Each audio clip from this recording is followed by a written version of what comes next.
Support comes from the Missouri Forest Products Association, honoring Arbor Day on April 26th, with an ongoing commitment to sustainable stewardship and conservation of Missouri's forests. ChooseWood.com. From St. Louis Public Radio.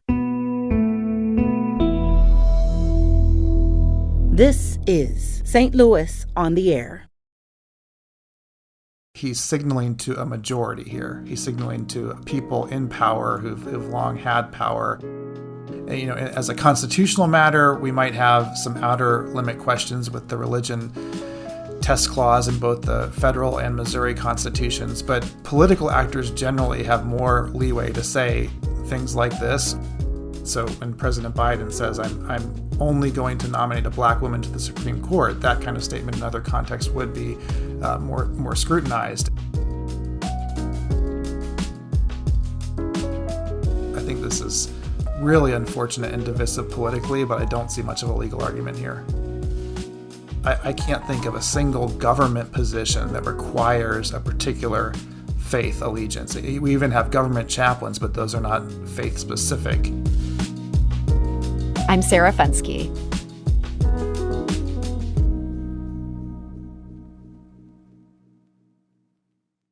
Last Tuesday, Missouri Governor Mike Parson responded to one controversy and set off another. Parson was angry that senators had failed to approve his choice for the director of the State Department of Health and Senior Services, Don Cariff. The opposition came from Parson's own party. Some Republicans had suggested Cariff supported mask and vaccine mandates, or even abortion rights. Parson fired back, quote, Don is a public health expert that is on the record opposing masking requirements and COVID-19 vaccine mandates, he wrote in a press release that was also threaded by his staff on Twitter. Quote, he is outspokenly pro-life and morally opposed to abortion. But then the release continued, quote, Missourians know that I share these beliefs and would not have nominated someone who does not share the same Christian values, end quote. That assertion that the governor would not nominate someone who didn't share his, quote, Christian values didn't sit well with everyone. Rabbi Daniel Bogard is with St. Louis's Central Reform Congregation. He filed a complaint with the Civil Rights Division of the Department of Justice on Wednesday over Parson's statement. It's pretty clear looking at the governor's senior staff, looking at the governor's nominees for various positions, that this has been a policy for a while, that the governor very much surrounds himself in Phil's Missouri government with Christians, particularly white Christians most of the time. But to hear him say this out loud, to say it overtly, made it just so clear that folks like me, Jews, Muslims, Hindus, atheists, Buddhists, that we really aren't welcome in Missouri as full citizens or qualified to be in his government because we don't worship his Christian deity. It really does feel like a genuine abridgment of my rights. I'm a lifelong Missourian, and my governor is making it very clear that I don't count as a full citizen under his administration. That is Rabbi Daniel Bogard of the Central Reform Congregation in the Central West End. Now, Rabbi Bogard added that he will be following up with state officials as well. He's also in conversations about his complaint with the ACLU and the Anti-Defamation League. And joining us now with more on this controversy and what our Constitution might have to say about it is John Inazu. He is the Sally D. Danforth Distinguished Professor of Law and Religion at Washington University. Inazu holds a joint appointment in the Washington University Law School and the John C. Danforth Center on Religion and Politics. John Inazu, welcome. Sarah, thanks so much for having me. So, John, what was your reaction to seeing Governor Parson's comments on Tuesday? Yeah, first of all, as a citizen of Missouri, it's troubling and divisive. To me, the constitutional question is far murkier, and it has to do with the way that Governor Parson phrased the statement, the same Christian values, which interestingly doesn't say he would only hire Christians, and also probably excludes some Christians from his hiring who might believe differently than him on abortion. Yeah, plenty of Christians who might have different Christian values than our governor has. As I saw his remarks, I thought about the fact that often in politics, we hear people talk about our Judeo-Christian values. Is this different for him to have just said Christian values? Well, it's certainly different phrasing that might more narrowly represent what he's trying to convey to voters. But I think what's interesting here is he's making this statement as a politician and doing some political signaling here. And, as a constitutional matter, we might have some outer limit questions with the religion test clause in both the federal and Missouri constitutions. But political actors generally have more leeway to say things like this or other kinds of restrictions they might impose on appointments. Yes, I'm curious to dig into the law here. Let's have a hypothetical. Let's say I own a fast food company and I'm looking for somebody to work for me to help flip the burgers at that company. Could I say that I only want to hire people for that company who share my Christian values? Right. I think that phrasing, again, Christian values, would lend itself at least to scrutiny. And there's certainly an employment discrimination law restrictions on religious discrimination with some limits for religious entities to hire people of their own faith. So in that case, in straight up employment, I think you'd see a potential legal issue there. The distinct question is, what about political appointments? Are political actors just different? Mm-hmm. That's a real question. I mean, we heard from many people who said, yeah, I'm bothered by this. I'm not just bothered by this, but I'm going to file a complaint about this, or this agency needs to look at this, or that agency needs to look at that. Is there any case law that suggests whether a governor is subject to the same sort of laws in this regard as a fast food company? Yeah, there's very little case law interpreting the religion test clause particularly, which would be the most directly relevant constitutional provision here. And you talk about this test clause. Can you break down what do you mean by the test clause? Sure. So it's actually important that they're worded differently in the U.S. and Missouri constitutions. The U.S. Constitution, Article 6 says, no religious test shall ever be required as a qualification to any office or public trust under the United States. And then Missouri, here's the interesting difference. No person shall, on account of his or her religious persuasion or belief, be rendered ineligible to any public office or trust. So the question is, do the governor's comments get to the level of infringing upon either of those constitutional prohibitions? And you might think of a counterfactual here. If a nominee had been expressly rejected because the nominee didn't share a particular faith, then I think we're into clear test oath territory. It's less clear based on this situation whether there's a violation. Interesting. And it seems like it gets into some really complicated questions here because, we are dealing with this political arena. Let's say that we had a governor who appointed somebody who was not in the majority faith. This was somebody who didn't have Christian values and was bold about that. And let's say the Senate then rejected them, that they said, we only want to see a Christian here. How would that even begin to play out when we're dealing with a legislative body that has the right to sign off on a nomination or not? Yeah, well, I mean, the legislature is still bound by the Constitution. So in that hypo that you just gave, I think there's an even clearer argument that the religion test clause has been violated. And the more particularly you get down to actual individuals, the likelier it is to invoke one of these clauses. So you talked about what the Constitution says, the Constitution of the land, the Constitution of the state of Missouri. We heard from Rabbi Bogard, who filed this complaint with the Civil Rights Division of the Department of Justice. Do you think this is a case where they would open an investigation into these remarks? Yeah, I see very little likelihood of this taking on legal or constitutional significance. I mean, as I said, in my initial comments, I think this is really unfortunate and divisive politically, but I don't see much of a legal argument here. And you think the Civil Rights Division, even though we do have a Democratic president at this point, this is something they're not going to want to touch? I think based on this precise wording and what's going on here, I think it's highly unlikely. So the precise wording, this is something that is kind of intriguing to me about this. It turns out that Governor Parson issued a statement about Don Cariff even before his nomination was scuttled. This statement that he issued back weeks ago, he said, quote, back in July, after months of careful vetting and interviews, we selected Don to lead DHSS because he was the best qualified candidate for the job. He is an experienced public health professional with a disciplined moral compass that is guided by our Missouri principles, Christian values, family values, and love for this nation. So he used that phrase Christian values again in that statement.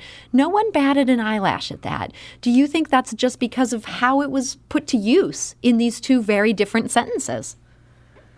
It's interesting. I mean, it could also be just a function of the press surrounding these particular statements and how much scrutiny they've gotten. It's so I'm just not clear exactly why one triggered more concern than the other.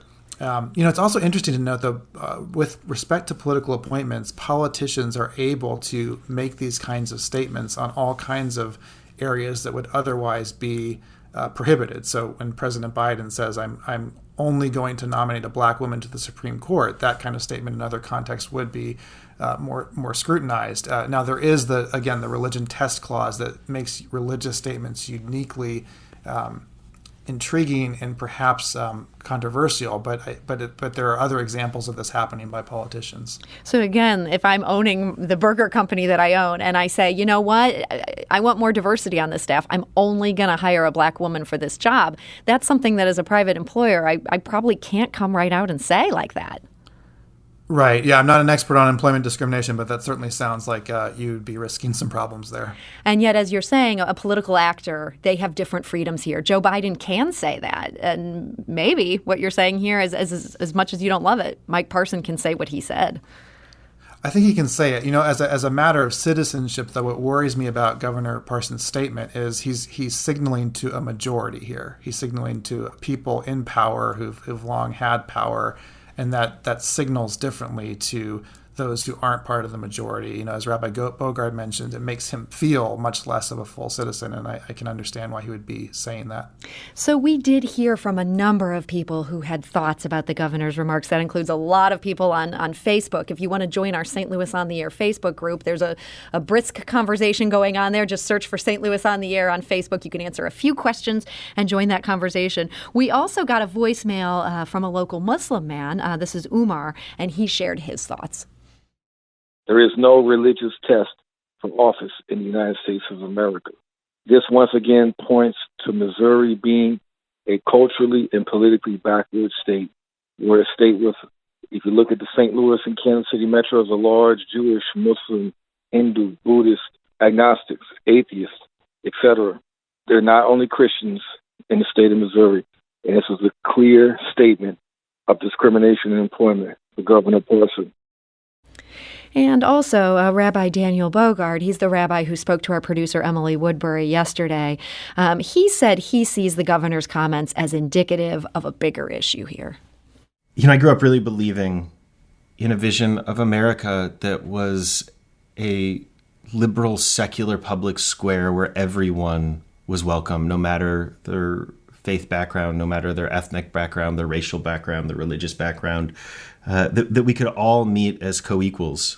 And I really grew up believing that those who saw this country as a Christian nation had a distorted view of who we were and who we should become. And I'll tell you, as I have gotten older and as I have returned to living in Missouri once again, I more and more am convinced that those folks who see this nation and this state as a white Christian nationalist product are winning. It feels like that is the direction of our politics. It feels like it is the direction of our future. And it terrifies me for what it means for my kids to grow up in this sort of place. We in the Jewish community and in Jewish history have seen all too often what the results are when societies begin this sort of downward slide away from multiculturalism and towards ethnic nationalism. And that, again, is Rabbi Daniel Bogard. John Inazu, I'm curious to hear your thoughts on those feelings shared by Rabbi Bogard.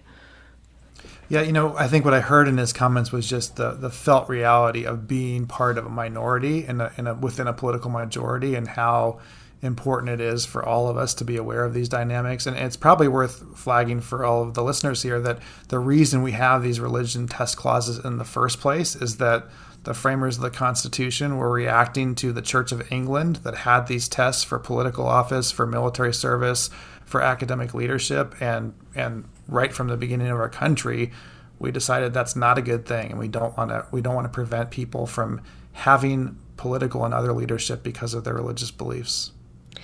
So Katie writes on Facebook, quote, humanitarian, pro-social values and good governance are not unique to Christianity.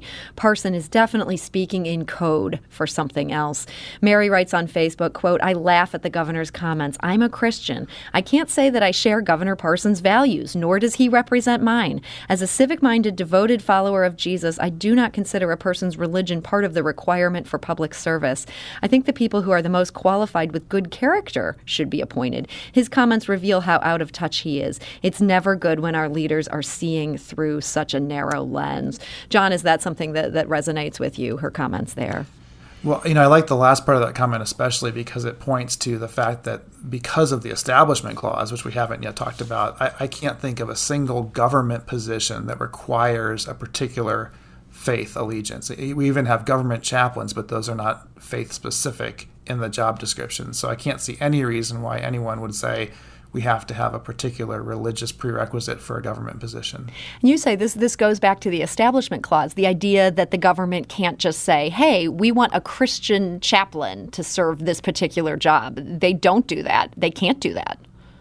That's right. Yeah. And built into, we've talked about the hiring side, but on the application and policy side, if we had government officials expressly relying on Christianity or any other religious faith, then we would be into the Establishment Clause territory. Okay. And that basically, you can't go around establishing Christianity as the religion. That's one of the core principles. Right. Christianity or any other faith. Exactly.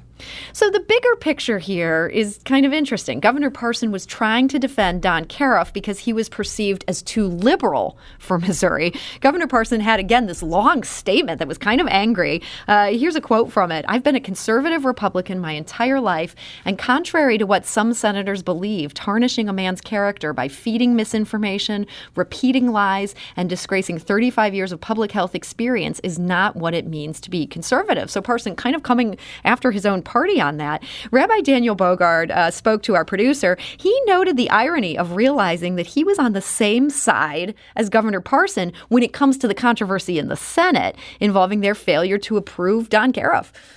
And I was struck that I agreed with, the sentiment of his tweet, that it was a terrible thing that happened to this individual, that this individual was qualified to be the director of this agency. And at the same time, the governor made it really clear that one of the things that made anyone qualified in his mind was that they shared Christian values. And that, again, is Rabbi Daniel Bogard. So, John, this could have been an area of common ground for the governor where maybe more liberal Missourians, people who aren't necessarily his core constituency, would say, hey, this guy is trying to fight for this qualified public health director, and you have these guys in the Senate who are refusing to act on this. Now we have a situation where he's angered not just arch conservatives, but he's also angered people who are worried about religious freedom, people who consider themselves pluralists. What do you make of this, I guess, unforced air? Well, yeah, he would have been on much probably better footing if he just said the same conservative values instead of Christian values, which would have taken this discussion in a different direction. So it does seem possibly unforced, except I'm at a point where I'm not sure that any of these statements are really unforced. So maybe there's something else going on that I don't quite understand. So the listener who maybe suggested on Facebook that he's speaking in code for something else, do you think this sent exactly the message that Parson wanted to send? And if rabbis are upset, if Muslims are upset, if Christians who don't share these values are upset, that's okay with him. That's not his base.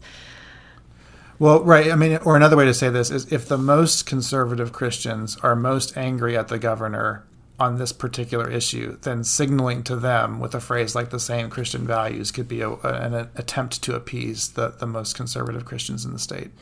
So we heard from Rabbi Bogard just how frustrating this is for him as a Jewish man in Missouri. Do you see any hope for Missouri and for religious pluralism in light of, if this is really an intentional play to the base here, if this is something that works politically? Well, I mean, I think there's lots of reasons for hope. I think that Missouri and the rest of the country should, and is still capable of embracing the reality of religious pluralism. It means that there's lots of work to be done, and it means that we need to engage smartly at all levels of politics and law to make it happen. Well, John Inazu, thank you for joining us today. Thanks so much, Sarah. Great to be with you. And John is the Sally D. Danforth Distinguished Professor of Law and Religion at Washington University. He's both at the law school there and the John C. Danforth Center on Religion and Politics.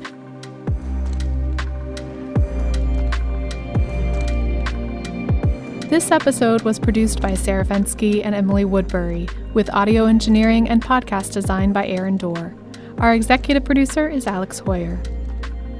St. Louis on the Air is a production of St. Louis Public Radio. Understanding starts here.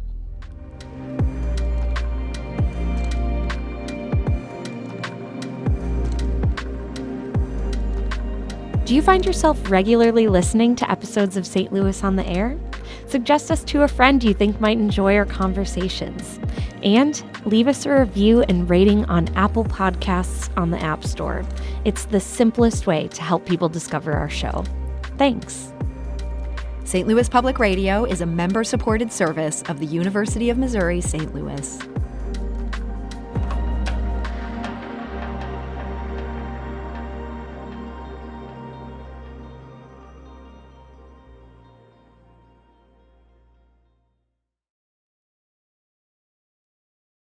Support comes from the Missouri Forest Products Association, honoring Arbor Day on April 26th, with an ongoing commitment to sustainable stewardship and conservation of Missouri's forests. ChooseWood.com.